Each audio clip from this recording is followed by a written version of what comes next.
बचपन, 55 और 95 हर उम्र के लिए यकसा मुफीद, मफाद आम्मा का आलम बरदार। जरूर सब्सक्राइब करें, लाइक करें, शेयर करें और बेल आइकन प्रेस करना न भूलें। Rabbani the scholar YouTube channel.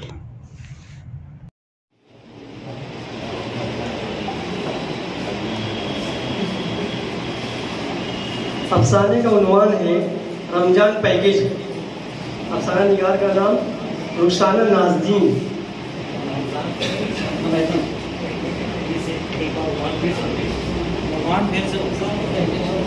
Ramzan package. Mumtaz, तुम अब काम पर मत आया करो। क्यों बीबी जी? सुना नहीं, कल शाम ही लॉकडाउन का ऐलान कर दिया गया है। ये वबा बड़ी खतरनाक है, इसलिए एहतियातन सबको अपने घरों में बंद रहना होगा। तुम भी अपने घर जाओ और आराम करो। यह कहकर फौरन नजमा बेगम ने दरवाज़ा बंद कर दिया। मगर बीबी जी, काम पर नहीं आऊँगी तो मेरा घर कैसे चलेगा? वो घबरा कर कहना चाहती थी, मगर बंद दरवाज़ा देखकर उसकी आवाज़ गले में ही अटक कर रह गई। बोझल कदमों से वो दूसरे घरों की तरफ चल पड़ी, मगर सभी ने उसे दरवाजे से ही लौटा दिया। तुम न जाने कितने घरों में काम करती हो, किस किस के रास्ते में रहती हो, लिहाजा इन हालात में तुम्हें घर में आने और काम करने की इजाज़त नहीं दी जा सकती। तुम्हारी छुट्टी जब तक कि पूरी तरह इस वबा का खात्मा न हो जाए। इकराम साहब की बहू ने तीखे लहजे में कहा तो उसे हालात की संगीनी का एहसास हो गया।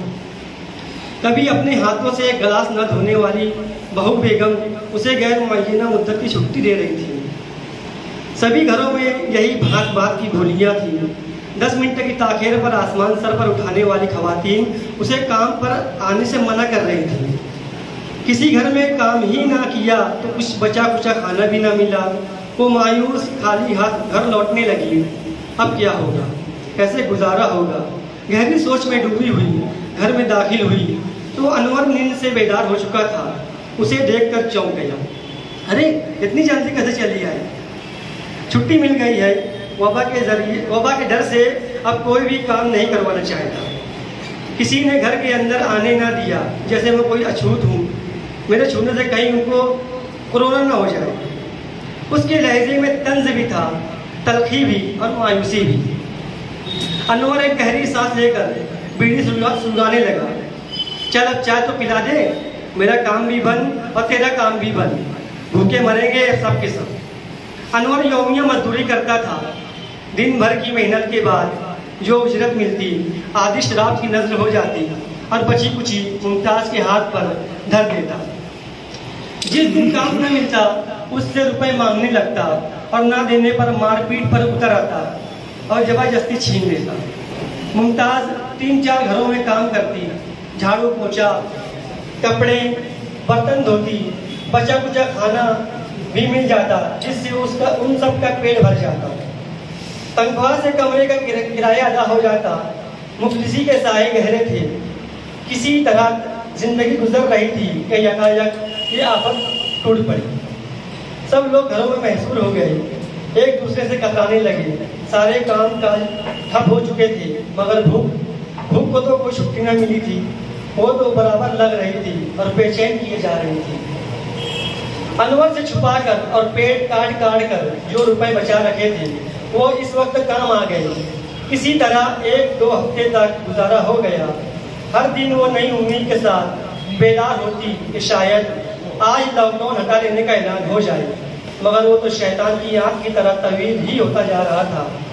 वबा का खौफ अपनी जगह, मगर सबसे बड़ा मसला भूख थी। बच्चे भूख से बिलबिलाने लगते तो वो तड़प उठती।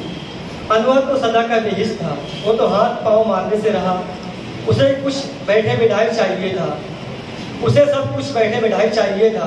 मुमताज ने कभी किसी के सामने हाथ न फैलाया था। हमेशा मेहनत की रोटी ही कमाई और खाई, मगर अब वो भी मैसर न थी। शाम ढल रही थी। आज सुबह से ही वो सब भूखे थे। अम्मी, कितनी अच्छी खुशबू आ रही है। बुड्ढी ने कहा तो वो चौंक गई। उसके मालिक के मकान खान साहब के घर से पकवान की इश्तहा अंगेज खुशबुएं आ रही थी जो मासूम बच्चों को ललचा रही थी। वो ठंडी सांस भर कर रह गए। खान साहब के बेटों ने अपने घर में खूब रौनक लगा रखी थी। दोस्तों को इकट्ठा करके शबो रोज धमा चौकड़ी मचाए रखते, कैरम की बाजियां, चाय के दौर, सिगरेट के मरगोले उड़ाते, बेफिक्र खुशबाश होटलों में खाने के शौकीन नौजवान लॉकडाउन के सबब घर को ही होटल बनाए हुए थे।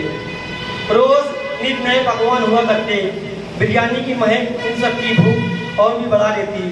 अम्मी बहुत भूख लगी है, छोटू का चेहरा मुरझा गया था, मुमताज की आंखों में आंसू आ गए। लगी होगी मेरे बच्चे, थोड़ा सब्र कर ले, मैं अभी कुछ बनाती हूँ। वो किचन में गई, खाली डब्बा उसका मुंह चिढ़ा रहा था, थोड़े से चावल थे, उसने उसी में नमक मिर्च डालकर तल दिया तो बच्चों ने खुशी से खा लिया। अम्मी ये भी बिरयानी जैसी लग रही है, छोटी नेहा ने मासूमियत से कहा तो एक बार फिर मुमताज की आंखें बरस पड़ी। उसने सोच लिया अब गैरत का दामन हाथ से छोड़ना ही पड़ेगा। वो मजीद बच्चों को भूख से बिलबिलाता हुआ नहीं देख सकती। दूसरे दिन से वो राशन किट्स की तकसीम के मराकज़ के बारे में मालूमात हासिल करने लगी। पड़ोस की कुछ औरतों ने उसे अपने साथ ले जाने का वादा किया। बड़ी कठिन आजमाइश थी। अप्रैल की चिलचिलाती धूप में वो सब 2 मीटर के फासले से बनाए गए तारों के निशान के अंदर बैठी अपनी बारी का इंतजार कर रही थी। मुमताज शर्म और गैरत से जमीन में गली जा रही थी। मुफलिसी के इस तमाशे की बढ़ चढ़ कर तस्वीर खुशी हो रही थी। कई घंटों के इंतजार के बाद उसे भी एक किट मिल गई। अल्लाह का शुक्र अदा किया और घर पहुंची तो बच्चे खुशी से किट पर उड़ पड़े कि देखें क्या मिला है। इस रात उसने खिचड़ी बनाई, सबने सैर होकर खाया। बच्चों के आशीर्वाद चेहरे देखकर उसके होठों पर भी मुस्कुराहट बिखर गई। फिर यही मामूल बन गया।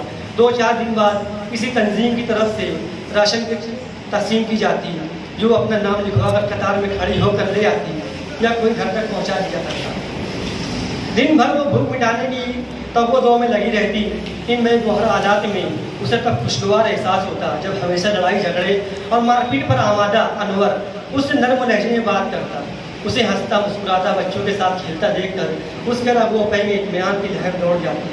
रात का आंचल लहराता तो अनवर की बाहों में वो दिन भर की सारी कुल्फतें भूल जाती। बिया हुए 10 साल बीत चुके थे, 3 बच्चों की माँ थी, मगर गुर्बत की इन लम्हात में उसे ऐसा लग रहा था जैसे अभी उसका बिया हुआ हो और वो नई नवीन दुल्हन हो। वो तो हर रात शराब के नशे में धूप अनवर की वहशतों में सहने की आदत हो चुकी थी। इन लम्हात में वह खुद गर्ज हो जाती और दुआ करती कि लॉकडाउन कभी खत्म ना हो। माह रमजान का आगाज हो चुका था। मुमताज पाबंदी से रोजे रखा करती थी। इस बार गुड्डी भी जिद करके रोजे रख रही थी। लॉकडाउन में तौसीह कर दी गई थी। इमदादी तंजीमों के अलावा भी अब लोग फराख दिली से राशन किट्स घर घर पहुंचा रहे थे। उस रोज भी इसे एक रमजान पैकेज मिला। वो बहुत खुश थी कि अब कुछ दिनों तक रोजे के दौरान कड़ी धूप में कतार में खड़े रहने से निजात मिल गई थी। 10वां रोजा था। असर के बाद वो अफ्तारी लाने की गर्ज से बाजार गई। पड़ोस की रुकैया भारी भी उसके साथ थी। इन्हें दूसरी अशिया भी खरीदनी थी। इसी वजह से घर लौटने में कुछ देर हो गई। घर पहुंची तो अनवर घर में न था। उसने सोचा हस्बे मामूल दूसरी गली में अपने दोस्तों से मिलने गया होगा। अफ्तार का वक्त करीब था। वो किचन में गई तो रमजान पैकेज का थैला कहीं दिखाई न दिया। वो परेशान हो गई। बच्चों से पूछा तो उन्होंने नाइल्मी जाहिर की। इसी असना में रोज़ा खोलने का ऐलान हो गया। मुंतशिर ज़हन और दिल के साथ उसने अफ्तार किया। मगरिब पढ़कर उठी ही थी कि आहट पर चौंक गई। लड़खड़ाते कदमों से घर में दाखिल होते हुए अनवर को देखकर उसका दिल धड़क उठा। रमजान पैकेज की गुमशुदगी की वजह वो जान गई थी। गम वो गुस्से से उसकी हालत गैर होने लगी। अनवर ये क्या किया तुमने? इस मनहूस लत ने तुम्हें इतना खुदगर्ज बना दिया। इस जहर के लिए तुमने अपने बीवी बच्चों का मुंह का निवाला छीन लिया। अब हमारे पेट की आग कैसे बुझेगी? अब क्या खाएंगे हम लोग? अरे हट बज़ात कहेगी, बड़ी आई मेरी जासूसी करने वाली। ज्यादा बकबक ना कर वरना मेरा नशा उतर जाएगा। हलक सूख कर कांटा हो गया था, तरस गया था शराब के लिए। वो तो शुक्र है कि सरकार ने शराब बंदी से पाबंदी हटा ली, वरना मैं तड़प तड़प कर मर जाता। उसने जोर से मुमताज को धक्का दिया। वो लड़खड़ाई और सब दरवाजे की चौखट से जा टकराया और खून की धार फूट पड़ी। तीनों बच्चे जोर जोर से रोने लगे और अनवर बेसुध होकर चारपाई पर ढह गए।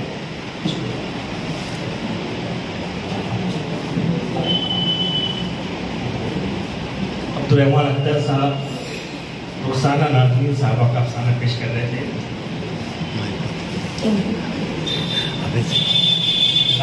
हाँ?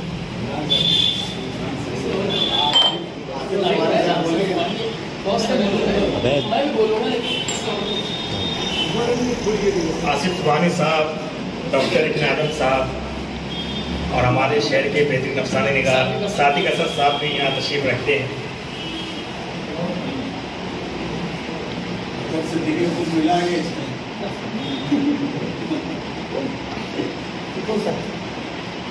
मैं तो पहले ही दिया, बोला वो इमरान सर को दो माइक।